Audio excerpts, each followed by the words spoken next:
कल जब तेजस्वी यादव भूमिहारों से संवाद करते हुए कह रहे थे कि जो गलती हुई थी उसको सुधारने का मौका दीजिए और बार बार साथ चलने की बात कर रहे थे, तब एक बात दिमाग में खटक रहा था कि आखिरकार बिहार में राजनीतिक रूप से लगभग मात्र 5% की हैसियत रखने वाले भूमिहारों की इतनी जरूरत तेजस्वी यादव को कैसे पड़ गई।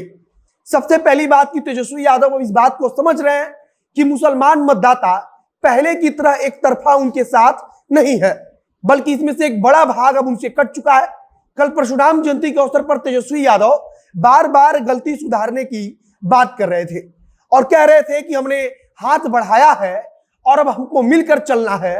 और तब साफ साफ ऐसा लग रहा था कि तेजस्वी यादव अपनी दिल की बात बता रहे हैं और वह चाहते हैं कि अब भूमिहार समाज का मतदाता उनका साथ दे, और ऐसा करना तेजस्वी यादव की इस समय मजबूरी भी है। अब केवल यादव और मुसलमानों के भरोसे राज्य की सत्ता में आना असंभव सा है, और अगर भूमिहार जाति को अपने पाले में खड़ा कर लेते हैं तब एक तीर से दो निशाना लगेगा। सबसे पहली बात तो कि भारतीय जनता पार्टी कमजोर होगी, और दूसरी बात कि राष्ट्रीय जनता दल जमीनी स्तर पर मजबूत होगी।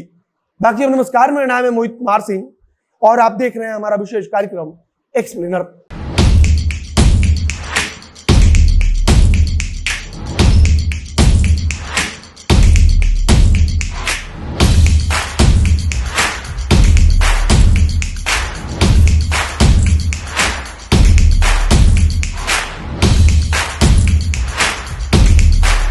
कल तेजस्वी यादव जब आशुतोष कुमार के साथ भूमिहार ब्राह्मण एकता मंच के कार्यक्रम में पहुंचे, तब कहा जा रहा था कि तेजस्वी यादव वहां पर भूमिहारों को मांगने के लिए ही गए थे।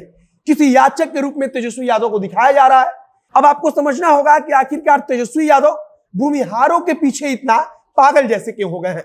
अगर आपको यह सब समझना है तो सबसे पहले जानिए कि बिहार में मुसलमान मतदाताओं की संख्या लगभग 17% है, और इसके बाद तेजस्वी यादव के साथ उनका एक तरफा साथ देने वाले उनकी अपनी जाति यादव मतदाताओं की संख्या लगभग 13% बताई जाती है।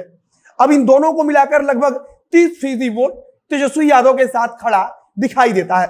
लेकिन आज के दौर में मुसलमान मतदाता एक तरफा तेजस्वी यादव का साथ नहीं दे रहा है, बल्कि ओवैसी के नाम पर अच्छे खासे मुसलमान मतदाता राष्ट्रीय जनता दल से दूर हो गए हैं। अब तेजस्वी यादव इसी बात को सुनिश्चित करना चाहते हैं कि किसी भी प्रकार से सामाजिक समीकरण को तोड़कर जो मौजूदा समय में है, एक नए सिरे से नया गठजोड़ तैयार किया जाए जिससे और अधिक मजबूती मिले।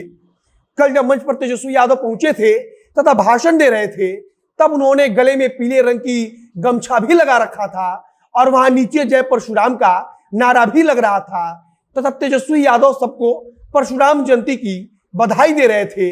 लेकिन तेजस्वी यादव केवल बधाई नहीं दे रहे थे, बल्कि परशुराम जयंती के सहारे भाषण देते वक्त अधिकतर समय इसी बात पर जोर देते रहे कि अब साथ चलने का समय आ गया है, पुरानी बात जो है उसको भुला देने का समय आ गया है, जो गलती हुई है उसको सुधारने का मौका देने का समय आ गया है। उन्होंने कहा कि विश्वास कीजिए, हम आपका विश्वास नहीं तोड़ेंगे। एक प्रकार से उन्होंने भूमिहारों के अंदर विश्वास जगाया कि तेजस्वी यादव अगर सत्ता में आएंगे तब भूमिहारों को भरपूर सम्मान दिया जाएगा और उनके साथ वो सब कुछ नहीं होगा जो लालू प्रसाद यादव के कार्यकाल में हुआ करता था। वे कह रहे थे कि हम दोनों मिल जाएंगे तो फिर कोई हरा नहीं सकता, और हम मिलकर बिहार को नए सिरे से इसमें विकास करेंगे, बिहार को नए सिरे से बनाएंगे। अब यहां पर सबसे जरूरी है कि भूमिहारों के आने से राष्ट्रीय जनता दल पर कितना बड़ा प्रभाव पड़ेगा। भूमिहारों के आने से ग्रामीण स्तर पर पार्टी को ज्यादा मजबूती मिलेगी, जो कि पोचहा में देखने को भी मिला। और तेजस्वी यादव इसीलिए 5% से भी कम राजनीतिक तौर पर अगर मतदाताओं की संख्या के हिसाब से देखें तो भूमिहार समाज के पीछे पागल जैसे पड़े हुए हैं। बाकी अब आगे देखना होगा कि नया गठजोड़ कितना कामयाब होता है। कल परशुराम जयंती ने तेजस्वी यादव में जो कुछ कहा उसका असर कितना दूर तक जाता है। बाकी इस वीडियो को हम समाप्त करते हैं। वीडियो को शेयर कीजिएगा, और अगर फेसबुक पर देख रहे हैं तो पेज को लाइक कर लीजिए, तथा अगर यूट्यूब पर देख रहे हैं तो चैनल को भी सब्सक्राइब कीजिए। मिलते हैं फिर बहुत जल्द अगले वीडियो में। कैमरे पीछे खड़े ओम प्रकाश और मैं मोहित कुमार सिंह। बहुत बहुत धन्यवाद।